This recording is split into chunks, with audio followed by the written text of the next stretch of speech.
omoni nzambe basakana na nzambe te tika ba live osala bato na réseaux sociaux afingaka mama Sandra bini boza so omoni mwasi libanda musika omoni star ozolula ye na musika ntango opusa pembeni na oboye alokoma omoni aloka linzanza okwa lipapa mama Sandra ali na bato bando olingi avant siko pasteur eloni asali a manipulé à église a manipulé minaba comment manipuler batou ko ba batou ba mama Sandra ko sa makambo kalamba kate ko sa ko bana autiste est-ce que nzambe mo tapé sa bana so moi nazala moi problème yo papa est-ce que ko bana otonga bana na omoko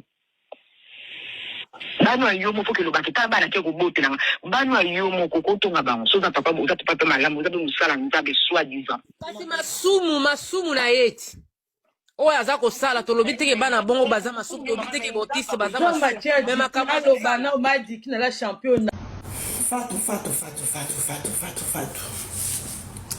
Sandra tant azui contrat ya manjabu asoli na mobali na ye ah bien mais moi na siko aza bébé mobali ya biso pas de problème mais Fatou est là on peut parler avec Fatou. On lui remet un petit rien. Ok, on va nous garder moi. Et là, le voyage. Natika moi nanga pas moto. Nabi ke moi na biso. Na comme ça muto na ndeko. Na sombi là-bas, ça na so sombi là-bas, sombi li Fatou. Babi maka, pasteur na katikati, ça dans la gauche, celui qui ça dans la droite, Fatou na gauche.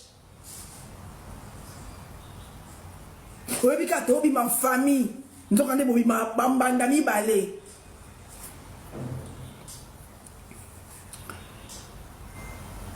Sandra mbu ayeko kanga neza Sandra yaka Kinshasa awa komo mona oyebi alikambata bos ndeba baka 9% jours eza moyibi jour moko eza ya nzambe ama komo ma mususu mais bi osaka ozo mona mais ozo boya konzima kikoto sa bongo ozo mona ukomo comprendre mais yo moso ngo kanisa oboyi ke makanisa o mo lokwa satan mtalingi akota na kati na yo po o kanisa la mutu mabe bobi ki arrive ka o o nenga o kindo kitinza au nom de Jésus pour osotala ndenge bozana mutu wana ozo ndenge kokoza possible alors que na mokili o nyoso tout est possible botuna kibokolo na otela photo pour na eba makambo wana te na otindelo photo ba pasteur baza ba genre mibalo ina ni pasa na ye moi si aza papier moi c'est ça na MOT moi ça na lilobaté moi ça na décision té kiboko na otindelo photo sikoyo au moins li pasa ya pasteur wana bosa ni komone li pasa ya pasteur Bosco a mobala Sandra auté ko buka ser lidi loboko bakosa AVC abeta yi ba beta kaba so ba simbo beta bango bako beto zaka na mama bazo bengo bazo finga yo bande ko ba fingo do poser l'autre côté na otindelo photo ki bokolo ozo tsango so mo expliquer na tande ba chaka na tele bina ngona sima asikoyo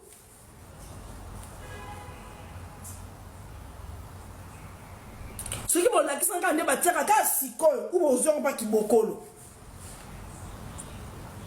nous amboka ba beta kabasi Sandra oyebi moi so atangi pe moi mingi Sandra a viva makamboana na bomwana na ye malgré ba parents ne batike moi mukie ma yebi ke papa bon baba baluba non abanzo telo mbana makambo nde kotsa mama sa mabele nga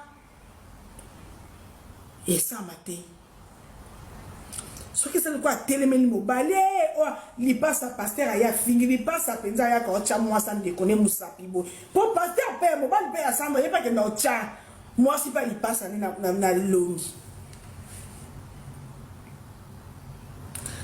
Et puis Sandra a réuni ma preuve ne nyonso. Que asa blo nyonso. Na nyoyo Fatou azalaka na ye mwasi ya Pasteur Jean Bosco mobali na ye. Abanzo cha mobali pression na ndako. Pression. Mobali pa lobi ou Fatou.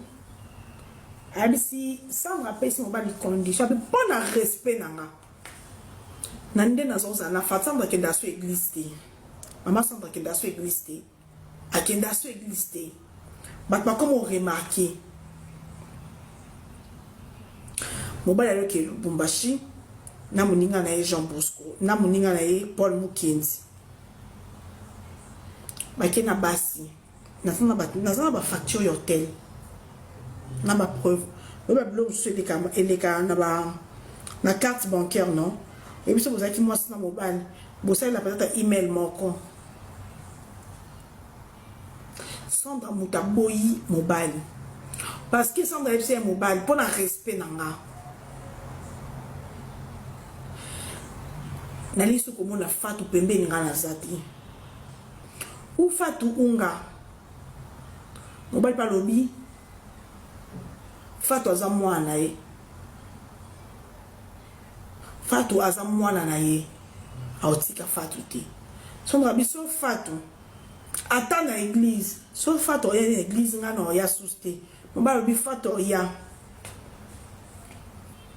Et comme pe Fatou nezara.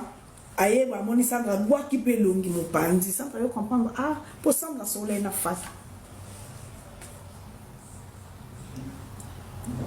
Ouais, à moi il manque à respect dans mon toi. Soit moi da eye ba ni siko na sami. E ba jango. Tango Sandra so yinda na katanda kuna ye na mobali na ye. Pour mambo Fatou. Mobali continue ko ke pas Fatou. Sandra binda kwa Fatou. Aye bi kit ya Fatou. Aye bi décoration Fatou. Pasteur Jean Bosco, ba live bonsoir comme sala wana. Osa mona ndakwa ya Fatou. Na li passa na ye. Ba osa ba live au moins li passa na boaki. E Fatou yonde bangote.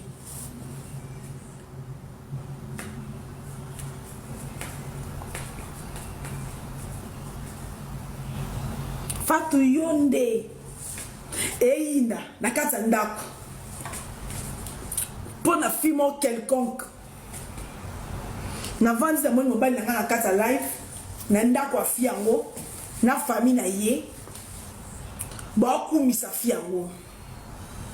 Pour ma live ya prédication. Tu meka ba live ezaka. Lokwa bo solo non famille.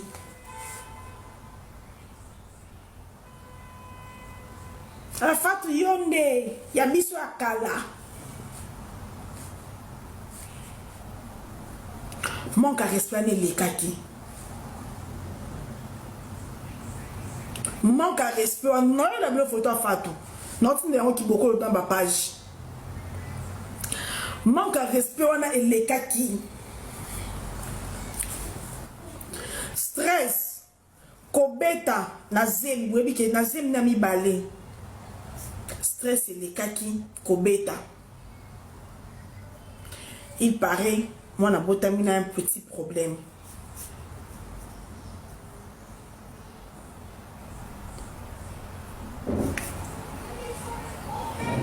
Sandra yo sa mobali na lingi lisusu te.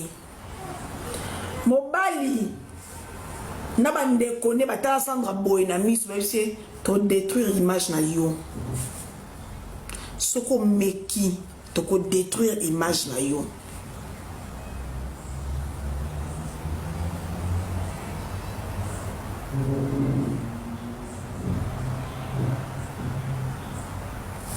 Yaya toza batu toyebi ke mibali baza mobulu toyebi ke mibali baza bandumba toyebi ke mibali na biso ba africain oza muto omela mbondo te soku basango babotaka melinga kutia en contact na makangu note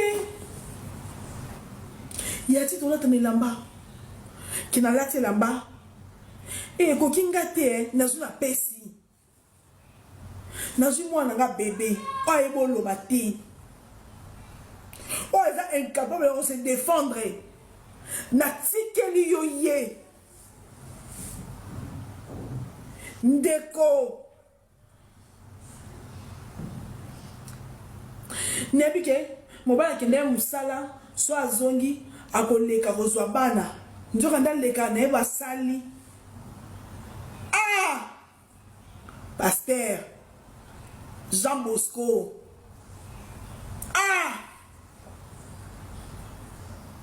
ata bino moko ata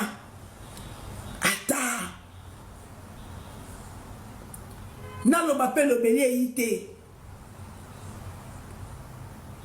elobi mpe eyi te maloba mpe eza te ser Lydia nakuta koma papier na ndako ya libala wana bolakisanga nde batya foto atiela bino bolakisanga nalakisa bino eta bakomisa Lidi pamba bolakisanga nde batya foto na nsima moto bakaki koexplikenga nde batya foto na nsima moto bakaki kolakisanga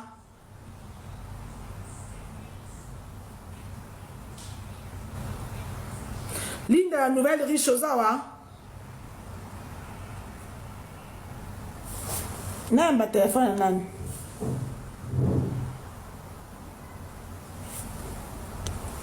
Simon Eric wana nga nasala no ba jetin yaya otiko finga demande ali olingi mata nga fo yo continuer no finga nga nasala na no ba je wana te s'il te plaît Didi la chanteuse.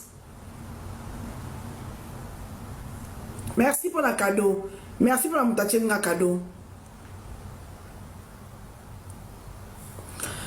Bon la tsangandi na kokocha muto benga nga beko senga demande na TikTok na appel moyen te pour téléphone yango no sala live. Ou so assisi live no benga o. So en matière ou on sali demande na TikTok na kokokate. Bon là ça on débat cha fo. Attends bala buka ke loboko na obeta. Ba ke na hôpital femme soumise awanga na yango a protéger Kalibala. Mais ma preuve nango eza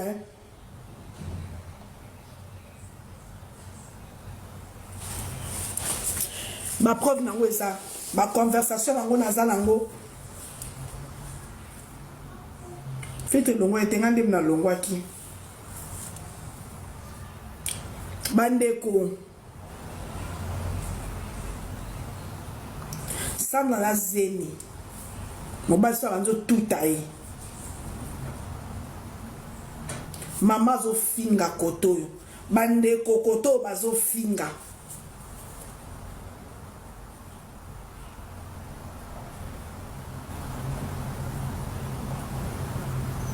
bazo finga tant moninga lobi alingi lisusu te Pasteur Jean Bosco na mettre yo en garde. Pasteur Jean Bosco tant Sandra asa qui affiche ana ce séminaire et tout tant Sandra bi oya so église te parce que roko ya église te fato zawana omona ngo trahison moko okokate. Pasteur Jean Bosco a se permettre affiche à liboso zaki nelongia Sandra a se permettre à longoli elongia Sandra ya mama Sandra na affiche pour faut fatwa ya na église na tela bino affiche fait na zo bino des affiches yango wana mususu na enregistrer kango te na yo tela bino affiche à liboso zaki nelongia mama Sandra tant Sandra lobi soki fatwa ye yo yate. Parce qu'on se sentit trahi. Au moins, le quoi, faites quelqu'un qui est beau maï.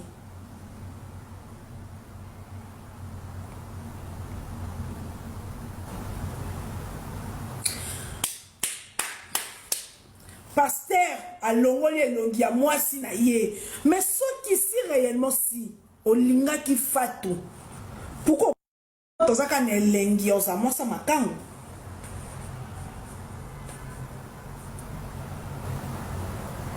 Fatou elengia fatou ezaka za mwasa makangu mais moi ça n'a coûté pour boyer banina Fatou avant Sandra pour nani ite obala kino kaka Fatou na yo mbala moko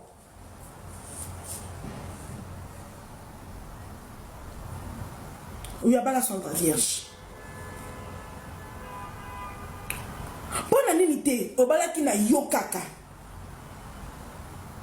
Pasteur Paul Mukenzi webi ke na Canada kuna makambo sala balukisako to bomba yoza mwana mboka mais ozo continuer mambaba na mikie yo na Pasteur Jean Bosco olingi bana 16 ans 17 ans yo ko gunu olingo koma ta 20 ans yo gunu banda 14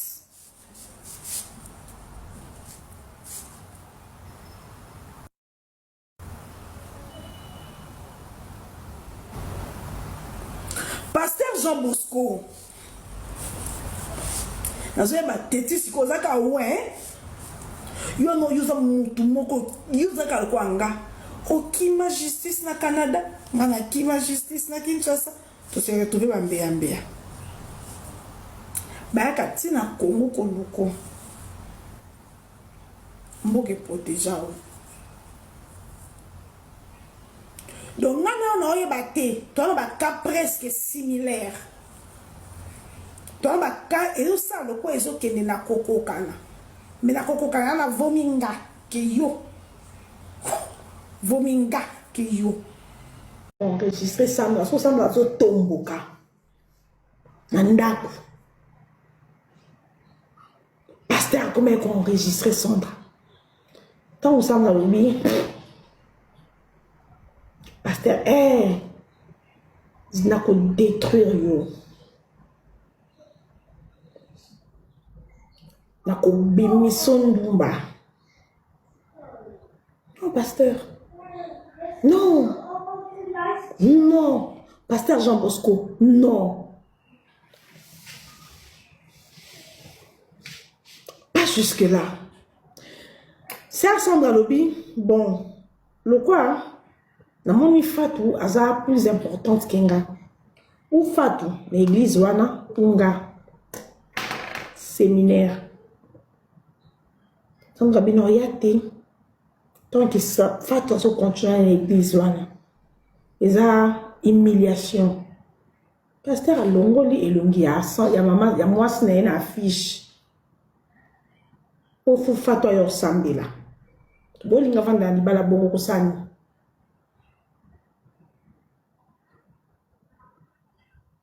libala bongo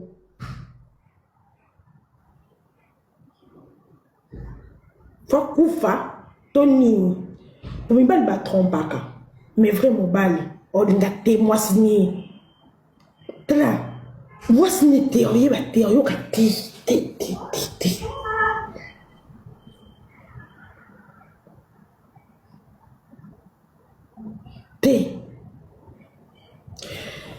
c'est à lycée. On a aussi sa classe na Kinshasa.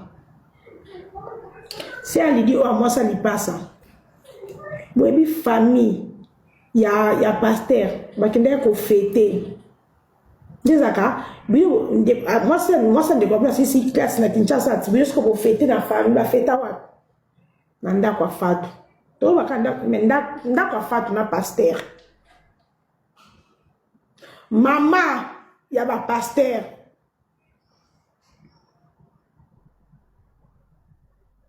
Pour ma voix, c'est ça. Ma voix, c'est ça. Ma voix, c'est ça.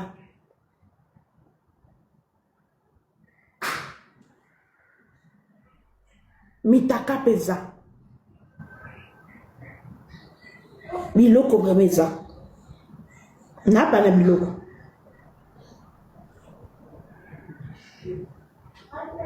Na pas na ngo.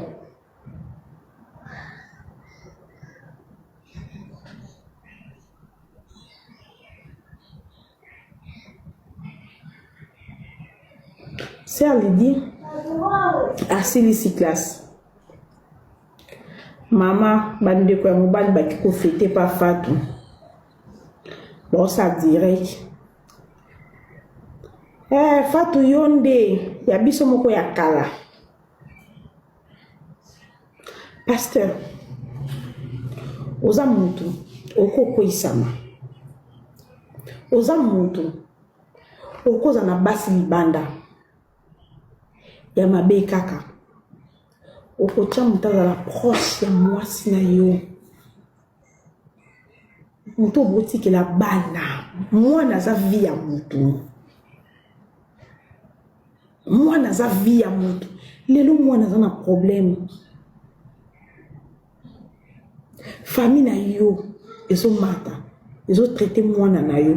Lekizengi. Yo autiste. Oyo Fatou asala na mwana. Oyebi. Parce que mutu alingi ote olinga mwana ote. Mutu alingi ote olinga mwana ote. Parce que bilo mutu yaka ozo sala ngome oma mwasi na ndako na oyo kele mawa ba relation musu muta boyaka mwasi na ndako aza Argentine tigna. Mais ce qui m'a malgré moi ça n'a plus gentil, malgré business oyo sombe na été maman ça dans ta matissa or que ma voyage na ma Dubaï, or vanda na ba hôtel na ba waou ya ba kano. Même au continuer. Ya. Sando sala bana nini. Fatou, au sala bana nini. Parce que le lot c'est nous avons la grâce, moi na koko bongalo bi ou. Mais souffrance wana, nous devons vivre en haut. Et ça sert Sandra. Donc yo moko papa ya bana ozaki ko livrer bana pour ba boma bango. Et le ban de kono, boyo finga bana no. Boyo finga mwana na yo.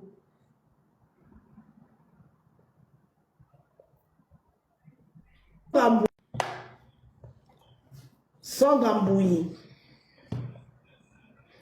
N'abi que la minute oso souffrir. On dit ma ose souffrir mais ose à la envie.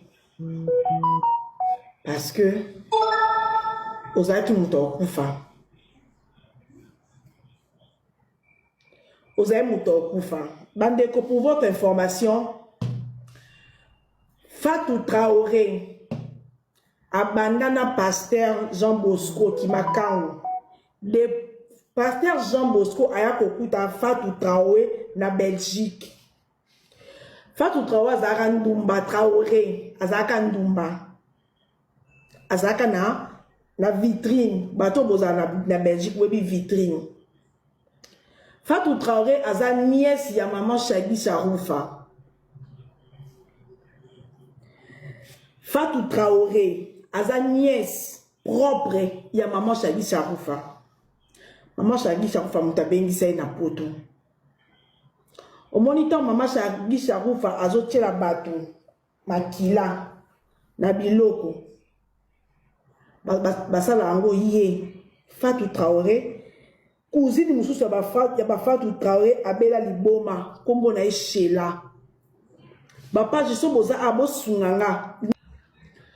Bon partager nga live bo tchaka ba cadeau pour live vanda pour makamno loba c'est très na 2001 tanga bimi première dauphine.